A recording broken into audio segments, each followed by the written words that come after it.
Hi, I tried Padlet out on the iPad, and on the iPad it's installed as an app rather than just going to the internet version. I mean, it is on the internet, but it's a separate app. And I strongly suggest that you use just the plain old internet version, because that way the students will see the same view of it no matter what device they're on, even if they're on their phones.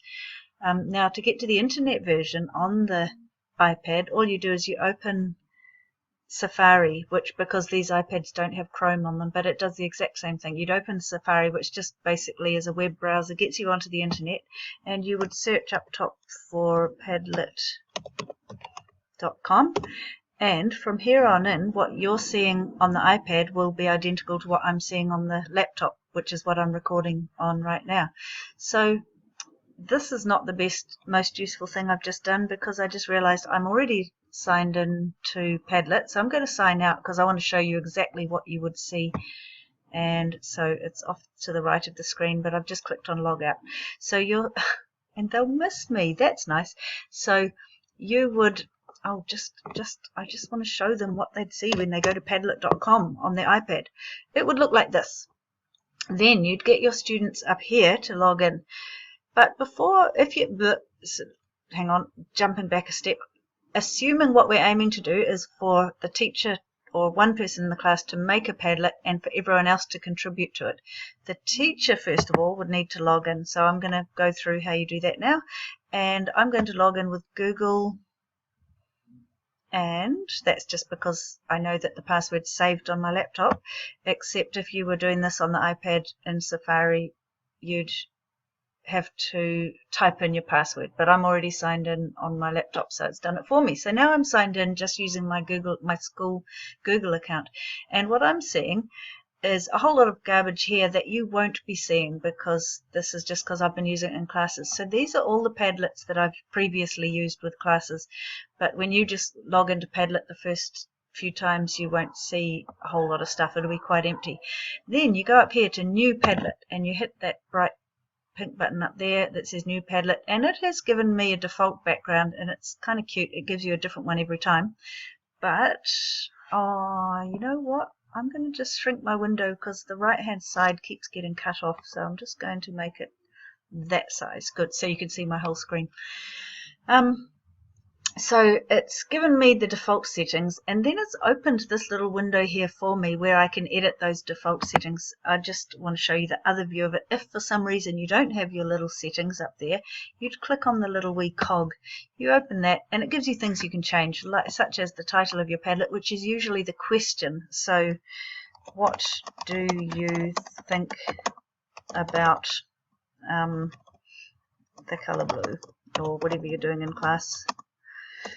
And then we have the subtitle, which is please, spelling's always handy, please give me one word to describe it. Or you could say please give me a sentence, or please give me a photo, or any old thing, or you can leave that one blank.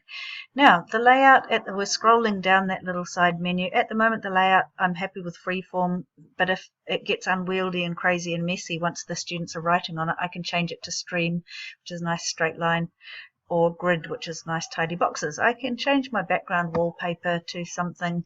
If I click on more, I'll get hundreds of different wallpapers, such as that. Oh, ouch, headache. Okay, let's go for something a bit calmer than that. It's a bit too early in the morning for that kind of carry on. Oh no, that's just boring. Okay. Sometimes I do this in front of the students, and they love, depending on the class, they love interjecting and telling me what background they'd like me to use on their Padlet. And okay, I'm going to save the wallpaper to get back to that menu there. Pardon me. I can also have a little symbol that pops up on the top left of my Padlet. We'll click on one just to see what it does, but again, if you click on more, you'll get more. Whatever you click on in that symbol icon box is what will show up here. Not that much point really, but that's cute, and it grabs the kids' attention so that they read the question.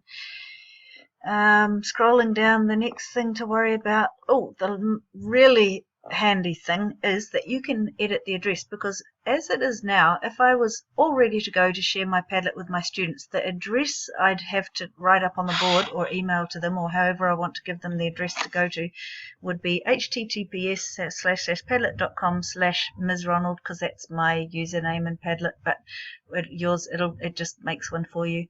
And then H7XI, etc. Lots of letters and numbers, and that's harder for the kids to remember. So I'm just going to type in the color blue. I make up a name for the Padlet that's easy to tell the kids, and I'll say to them, go to padlet.com/MsRonald/the color blue. And so if they're quick, they can type that in without even having to look at what's on the board. Then I'm going to go to save, and that makes whatever I've just done in this window apply and go live kind of thing. Then I'm going to go close. So I've changed the settings of my Padlet. Now, when the students go to add to it, all they're going to do is double click on it and write a message. They'll have a little heading, and they'll have somewhere they can write the story. They can also add a short video clip, a link, attachment, picture, photo, voice recording, whatever they want. More on that later, but for now we need to share it with the kids. So I did just go on about how you could write the link on the board. You could also click on, privacy. Okay, at the moment it's not public, so I need to definitely click that to make it public. And I could go save again just to make sure that's updated. Then share and export and embed. I'm going to share it with the students. The easiest way I find, like, there's lots of options. Like, say if I had a Facebook group, I could stick it on there, but I could either email them the link or just up here, copy link to this Padlet. So having clicked on that, it didn't look like it did anything, but I'm hoping that on my invisible clipboard now is the link to the Padlet. I'll just test that out. Yes, there it is. So that's the link the kids need to go to. And I'm just going to copy that and paste it into my classroom page or an email, or just write it on the board, whatever way you want to give it to them. So now the students have the link. I'm going to show you what it would look like from their perspective. So this is the end of it from the teacher's perspective, and it's ready to give the kids to get their feedback. I suppose the only other thing the teacher would want to come back in for later is to export their findings if they wanted to keep a record of it. Often in my classes it's just used for getting ideas, and the students read the ideas there and then. But if I did need to take what they've entered and use it for something else, I then could go export, and I could save it as a PDF or print it out or email it to someone or summarize it somehow, that kind of thing. But for now we're ready to give it to the students. So I'd need to log out, and this little dot over here is my login thingy. It's made me a picture. I didn't make that picture.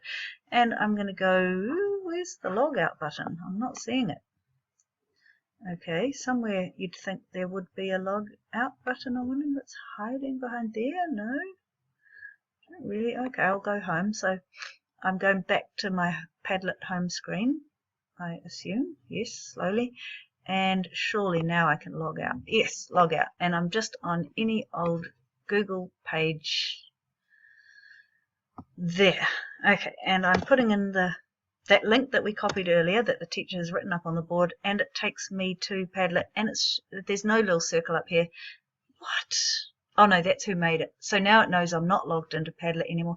So your students don't need to be logged into Padlet to comment on your Padlet. All they need is the link that you've sent them, and they can also type something. They could also chuck in a photo, which is quite fun always. I think I'll just go take a photo. This is where the kids get a bit carried away and all excited, and they go, hi, and it takes a minute to load, and you go okay, and it puts their photo in the Padlet. So always the first time I have a class, if I think they're going to go crazy and use the Padlet thing, now of course I want to log in now that I've logged in again once and logged out again another time, etc, etc. At least now I know my password. Okay, back to our school teacher login. My school teacher login. Okay, so back to my Padlets home, and skimming through the ones I've made. Somewhere there's one, oh, this one called Silly Photos. That's what I do the first time the kids get into Padlet, and I let them, oh, that's interesting, all sorts of carry on there. Some of them are photos they've taken themselves. I let them use my webcam because they really wanted their own photos in there. Some of them are just pictures off the internet. Some more sensible examples are things I can print in 3D. Oh, that was one I just made to practice with on the iPad. We don't want that one. We want, oh look, all my other Padlets actually do show up there. Where's, what do you like best about computers? That's one, all things we could 3D print. That one's one I did yesterday with my class. So they have put in there all of their ideas of things that they could 3D print, and then they had to go through other people's ideas and pick the best 3 to investigate further. And that, in summary, is firstly how the teacher creates the Padlet, secondly how the student accesses the Padlet, remember just by the link, don't let me confuse you by trying to log in, thirdly a couple of ideas of how you might use it in classes, and I'm sure you're sick of hearing my voice by now, so see you later.